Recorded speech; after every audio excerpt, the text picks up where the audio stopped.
Hi, எல்லாருக்கும் வணக்கம். அருள் தரும் ஆலயங்கள் வரிசையில் இன்னைக்கு நம்ம பார்க்க போகிற ஆலயம் திருச்செங்கோடு அர்த்தநாரீஸ்வரர் ஆலயத்தை பற்றி பார்க்க போகிறோம்.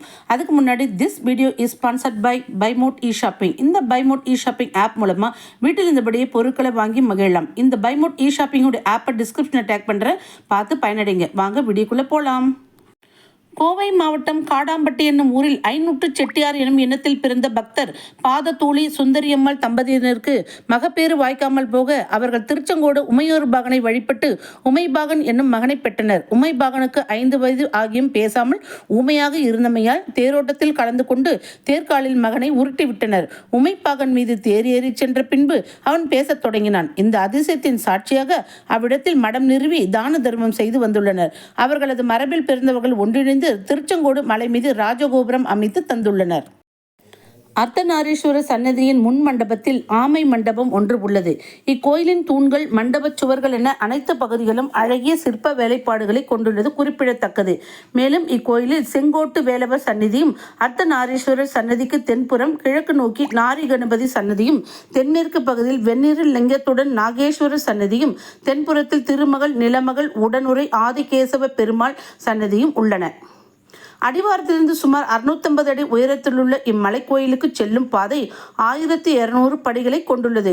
கிழக்கு மேற்காக 262 அடி நீளமும் தென் வடக்காக 201 அடி நீளமுடையது இக்கோயில். இதன் வடக்கு வாசல் ராஜகோபுரம் கிட்டத்தட்ட 84.5 அடி உயரத்துடன் 5 நிலைகளுடன் அமைக்கப்பட்டுள்ளது. கிழக்கு மேற்கு தென் திசைகளிலும் இக்கோயிலுக்கு வாயில்கள் உண்டு. அவற்றில் தென் திசை வாயிலுக்கு மட்டுமே சிறு கோபுரம் உள்ளது. செங்கோட்டு வேலவர், அர்த்தநாரீஸ்வரர், ஆதிகேசவ பெருமாள் என 3 தெய்வங்களின் சன்னதிகள் கொண்டது இக்கோயில். மூலவர் அர்த்தநாரீஸ்வரர் சன்னதி மேற்கு நோக்கி உள்ளது. ஆனால் சன்னதிக்கு முன் வாயில் இல்லை. மாறாக 9 துவாரங்கள் கொண்ட கல்லாலான பலகனி உள்ளது. செங்கோட்டு வேலவர் அழகு மிளிரும் நின்ற திருவுருவம் கொண்ட முருகப்பெருமான் வள்ளி தேவசேனை உடனுறையவராக உள்ளார். இறைவன் வெள்ளை பாஷாணத்தால் ஆன சுயம்பு மூர்த்தி.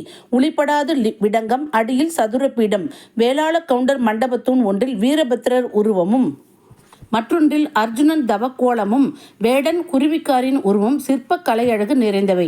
அர்த்தநாரீஸ்வரர் மூலவர் நின்ற திருமேனி, பாதி புடவை பாதி வேஷ்டி அலங்காரம். இந்த கோலத்திலேயே மூலவர் காட்சி தருகிறார். முழு வடிவமும் வெள்ளை பாஷாணத்தால் ஆனது. திருவடியில் கீழ் குளிர்ந்த நீர் சுரக்கின்றது. இது தேவ தீர்த்தம் எனப்படுகின்றது. இத்தீர்த்தம் நாடோறும் வரும் அன்பர்களுக்கு வழங்கப்படுகிறது. சிவத்தலமாய் இருப்பினும் இது முருகப்பெருமானுக்கு மிகவும் உகந்த தலம். இது அர்த்தநாரி தலம். இத்தலம் மலை மீது உள்ளது. மேலமாடி வீதியிலிருந்து பார்த்தால் இம்மலை பார்ப்பதற்கு நாகம் போன்றிருப்பதால் நாகாச்சலம், நாககிரி என்ற பெயரும் உண்டு. கோயிலுக்கு செல்ல மலை மீது 1200 படிகள் ஏற வேண்டும். படிக்கட்டுகளில் பாம்பு உருவங்கள் உள்ளன. ஓரிடத்தில் நீளமான 20 அடி பாம்பு வடிவத்திலேயே ஏறும் வழி அமைந்துள்ளது. இத்தலம் பற்றிய குறிப்புகள் சிலப்பதிகாரம், தேவாரம், கந்தர் அனுபூதி, கந்தர் அலங்காரம் முதலியவைகளில் உள்ளன. செங்கோட்டு வேலவர் அழகு மிளிரும் நின்ற திருவுருவம் கொண்ட முருகப்பெருமான் வள்ளி தேவசேனையுடன் உடனுறையாக உள்ளார். சம்பந்தர் கொங்கு நாட்டு தல யாத்திரையில் முதலில் இப்பகுதியை வணங்கி பின்பு சிறுவர் தலங்களுக்கு சென்றுவிட்டு திரும்பவும் இங்கு வந்தபோது அவருடன் வந்த அடியார்களை நளிர் சுரம் பற்றி வருத்த அவ்வினைக்கு இவ்வினை எனும் பதிகம் பாடி தீவினை வந்தம்மை தீண்டப்பெறா திருநீலகண்டம் என ஆணையிட்டு அந்நாடு முழுவதும் பிணை தீர்த்தார் என்பது பெரிய புராண வரலாறு. இத்தலத்து சொல்லப்படும் ஒரு செய்தி. இங்கு வாழ்ந்த குணசீலர் என்ற புலவருக்காக செங்கோட்டு வேலர் மாடு மேய்க்கும் சிறுவனாக வந்து குணசீலரின் கடை மாணாக்கர் என்று தன்னை கூறிக்கொண்டாராம். பாடி புலவரேறு என்பவர் சமமுருக திருச்செங்கோடு சர்ப இளமெனில் அமர்ப்பிடம் விரித்து ஆடாததென்ன என்று வியந்து பாடி அதற்கு மேல் எழுத முடியாது என்று சொல்லிவிட்டாராம். இந்த அழகிய அர்த்தநாரீஸ்வரர் கோயிலுக்கு வாழ்வில் ஒரு முறையேனும் சென்று வருவது சிறப்பாகும். இந்த வீடியோவில் ஏற்கனவே சொன்ன மாதிரி பைமோட் இ ஷாப்பிங் ஆப்பை டவுன்லோட் பண்ணுங்க. வீட்டில் இருந்தபடி பொருள்களை வாங்கி மகிழுங்க. மீண்டும் அடுத்த வீடியோவில் சந்திப்போம். நன்றி, வணக்கம்.